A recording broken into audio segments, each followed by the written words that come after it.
श्री सुखदेव जी महाराज राजन परीक्षित से कहते हैं कि हे राजन परीक्षित, सुदामा एक ऐसा नाम जिस सुदामा के पास देने लेने के लिए तो धन नहीं है। भागवतकार वर्णन करते हैं, कृष्णस्य सुत सखा कश्चित, भगवान श्री कृष्ण का एक सखा नाम है सुदामा। स्थिति कैसी है महाराज? विरक्त इंद्रियार्थेषु प्रशांत आत्मा चिदात्मना, इंद्रियों से विरक्त है, मन प्रशांत है, शांत है और दिन रात केवल और केवल जिह्वा पर श्री कृष्ण शरणम मम, श्री कृष्ण शरणम मम, श्री कृष्ण शरणम मम के अलावा और कोई उद्घोष नहीं। लेकिन महाराज घर की स्थिति ऐसी है कि सुदामा के बच्चे हर रोज रात को पूछते हैं सुशीला से, माँ से, माँ क्या आज हमको भोजन मिलेगा? आप विचार करो कितनी दयनीय स्थिति में सुदामा ने जीवन निकाला है। क्या सुशीला के घर की स्थिति रही होगी? सुदामा के पुत्र पूछते हैं, माँ क्या आज रात को रोटी आप दोगी? लेकिन सुशीला केवल ढाढ़स बंधाती है, आज तो तुम भूखे सो जाओ, कल सूर्योदय के साथ में प्रयास करूंगी, कहीं से कुछ मांग करके लाऊंगी, तुम्हारा पेट भरूंगी। ये सुदामा के घर की स्थिति है महाराज। लेकिन धन्य है वो सुदामा की अर्धांगिनी सुशीला, कभी सुदामा से याचना नहीं की, कभी शिकायत नहीं की, कभी एक साड़ी की भी आशा नहीं करती है सुशीला। और सुदामा तो सुदामा महाराज दिन रात केवल भगवान के भरोसे भजन करते। घर में मानो दरिद्रता ने निवास किया है, दरिद्रता ने पैर पसार लिए घर में। एक दिन एक भिक्षुक द्वार पर आकर के खड़ा हो गया।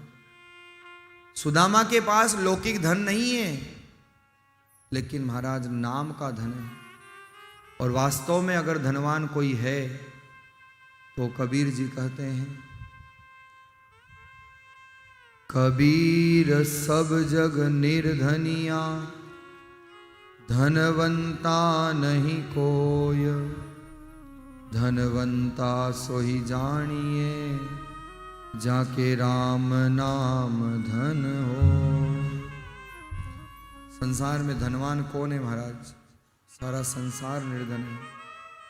वास्तव में धनवान है तो जिसके पास नाम की संपदा है, जिसके पास भगवान का नाम है, वो वास्तव में धनवान। सुदामा के पास लौकिक धन तो नहीं था, लेकिन महाराज नाम की संपदा थी। और इसलिए सुदामा दिन रात प्रभु का नाम स्मरण करते। आज द्वार पर भिक्षुक आ गया, भिक्षुक द्वार पे खड़ा है और कहता है, भिक्षाम देई भगवती भिक्षाम देई। सुशीला द्वार पर दौड़ी दौड़ी गई और सुशीला ने देखा द्वार पर भिक्षुक है। भिक्षुक से कहा, राम राम राम राम। भिक्षुक से कहा, माफ करना, मेरे यहाँ दरिद्रता ने निवास किया है, देने के लिए मेरे पास कुछ नहीं है, राम राम। इधर महाराज सुदामा जी आज घर में अंदर बैठे हुए हैं और राम राम राम राम। सुदामा जी ने सुशीला को देखा। सुशीला भिक्षुक से बात कर रही थी। सुशीला ने कहा, महाराज हमारे यहाँ तो दरिद्रता का निवास है, देने लेने के लिए कुछ भी नहीं है। आज कौन भिक्षुक बनकर के आया है? नारद जी ने जब द्वारिका में जाकर के कहा, प्रभु आप दीन वत्सल हो, करुणा निधान हो, कृपा निधान हो, राम राम। और आपको पता है आपका एक भक्त कितना कष्ट में है, कितना दुखी है, वो कैसे उसके जीवन के दिन निकल रहे हैं, आपको उसका स्मरण भी है, राम राम राम राम। आज राम राम। नारद जी ने जाकर के जब ये बात कही तो भगवान ने कहा, नारद किसकी बात कर रहे हो? नारद जी ने याद दिलाया, प्रभु याद है सांदीपनी ऋषि के आश्रम में आपका एक सखा सुदामा, राम राम, आपने उसकी सुध भी नहीं ली, कैसे उसके दिन निकल रहे हैं, बच्चे रोज भूखे मर रहे हैं, उसकी अर्धांगिनी रोज भूखी सो रही है।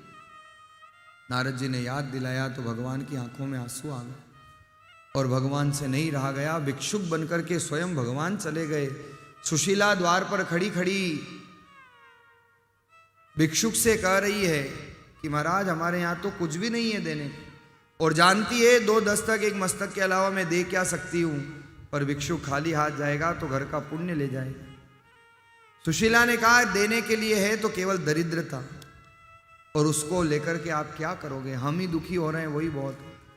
लेकिन महाराज भिक्षुक के रूप में तो भगवान आए थे, झोली फैला ली, कहा जो दरिद्रता है वही मेरी झोली में डाल दो, और सुशीला की दरिद्रता भगवान ने झोली में समेट ली और जाते जाते कह दिया कि अरे मैंने सुना है तुम्हारे पतिदेव के मित्र हैं ना द्वारिका के राजा, तो क्यों सो रहे हो इतने दिन से? अरे द्वारिका के राजा के पास तुम अपने पति को भेजती क्यों नहीं हो? वो तो ठाकुर है, वो तो भगवान है, कम से कम दर्शन करने तो भेजो। इतना कह करके भिक्षुक चले गए। आज ये भिक्षुक के रूप में कोई साधारण भिक्षुक नहीं, स्वयं भगवान भिक्षुक बनकर के सुदामा के द्वार पर आए और सुशीला की दरिद्रता आज भगवान समेट करके ले गए।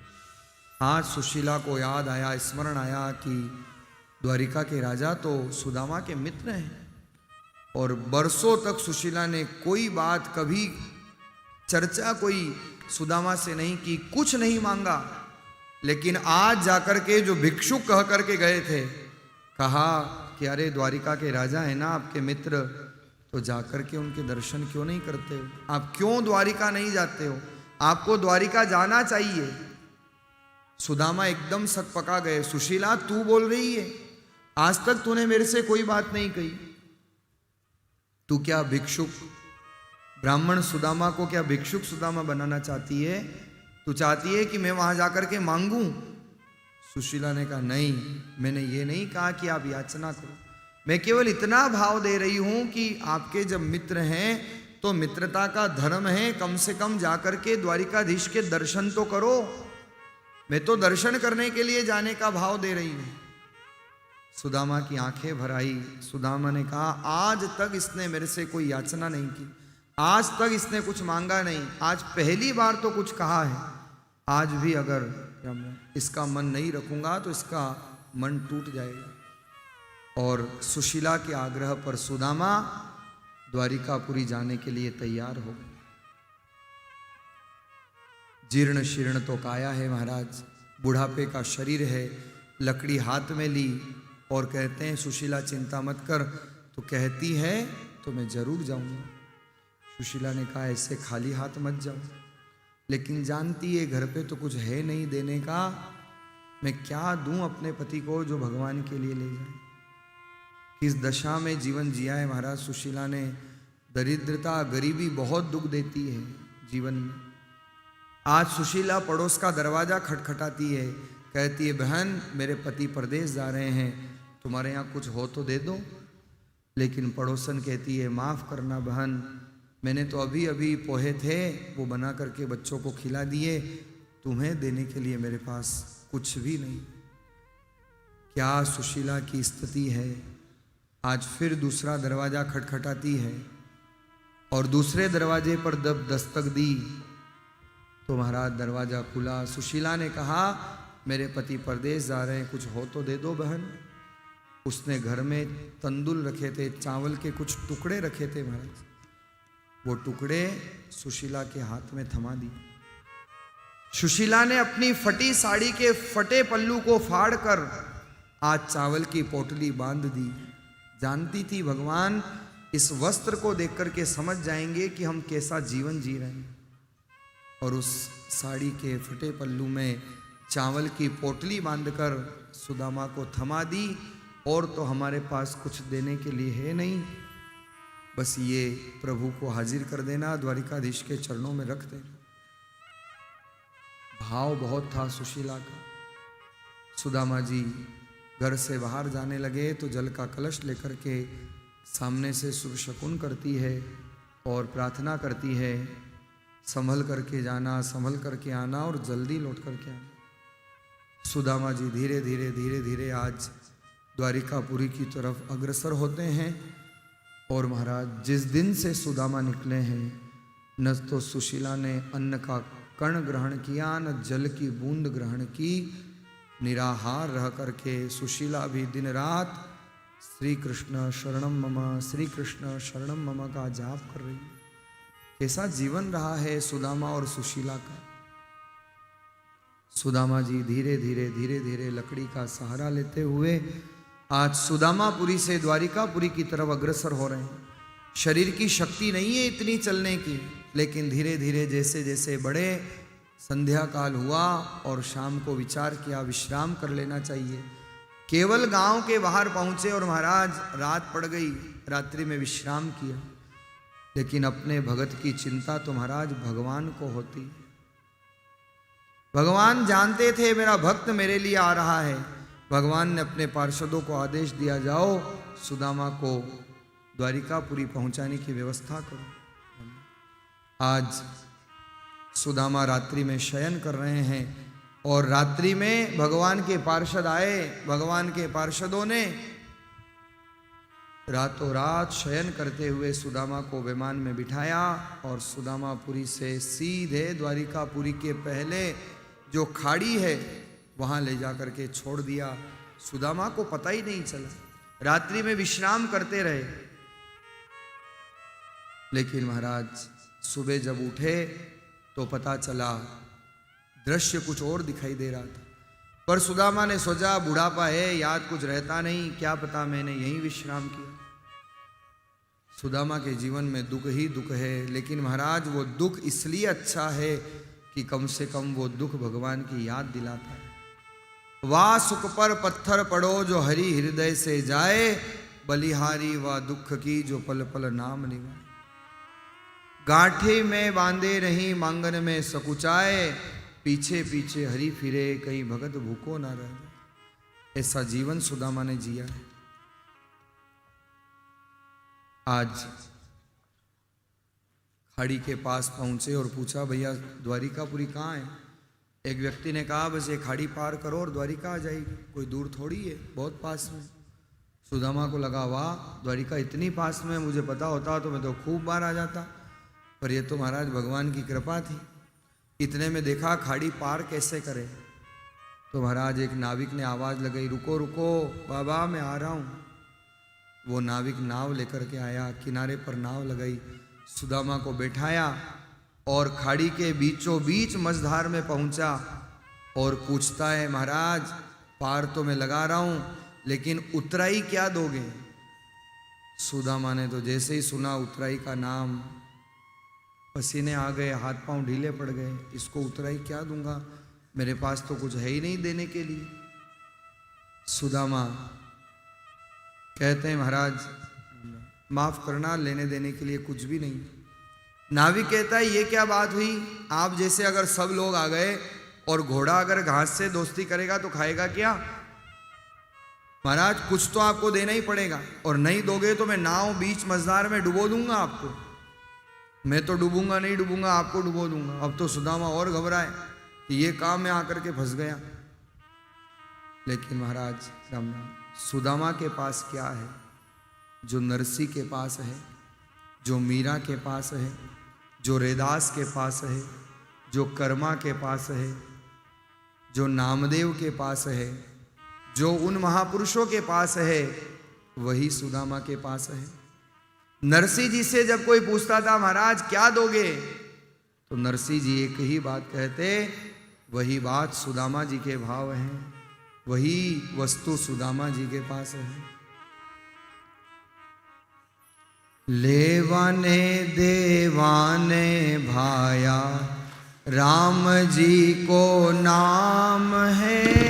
लेवाने देवाने भाया राम जी को नाम है। तुलसी जी की माला ले लो, सेवा सालिग्राम राम जी।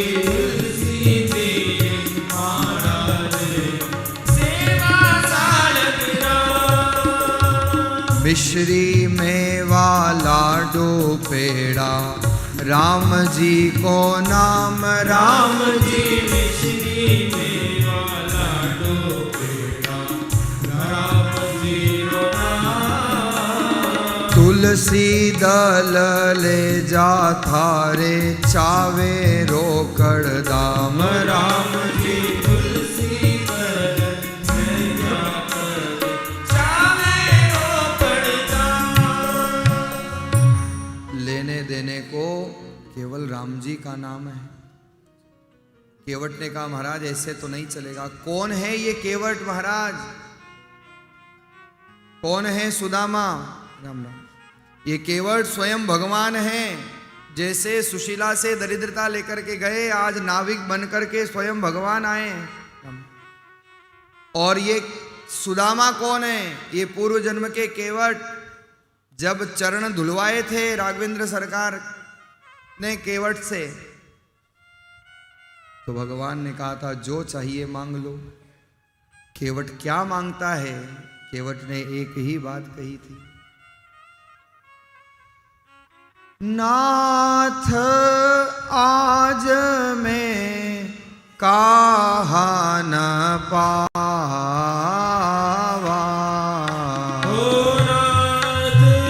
आज मैं कहा नहीं पावा।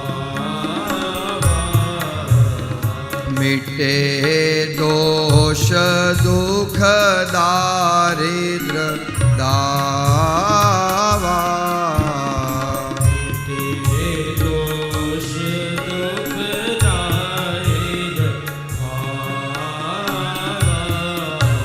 नाथ आज मैं कहाँ न पावा। प्रभु मैंने आज क्या नहीं मिल गया? मुझे क्या नहीं मिला? सब तो मिल गए। और आपको कृपा करनी है तो मेरी दरिद्रता मिटा देना, मेरे दोष मिटा देना। वही केवट सुदामा बन के आए हैं।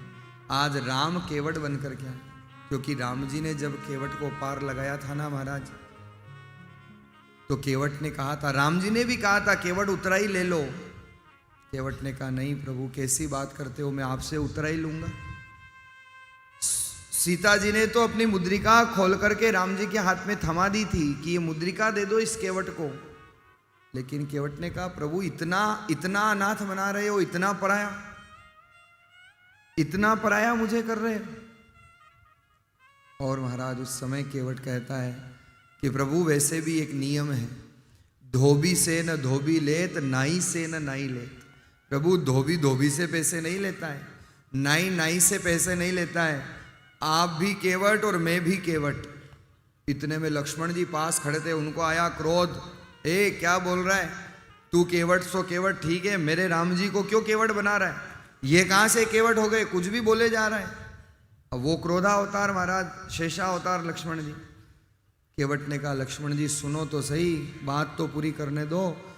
अरे मैं तो केवट हूं पर ये भी केवट हैं। लक्ष्मण जी ने कहा ये केवट कैसे हैं?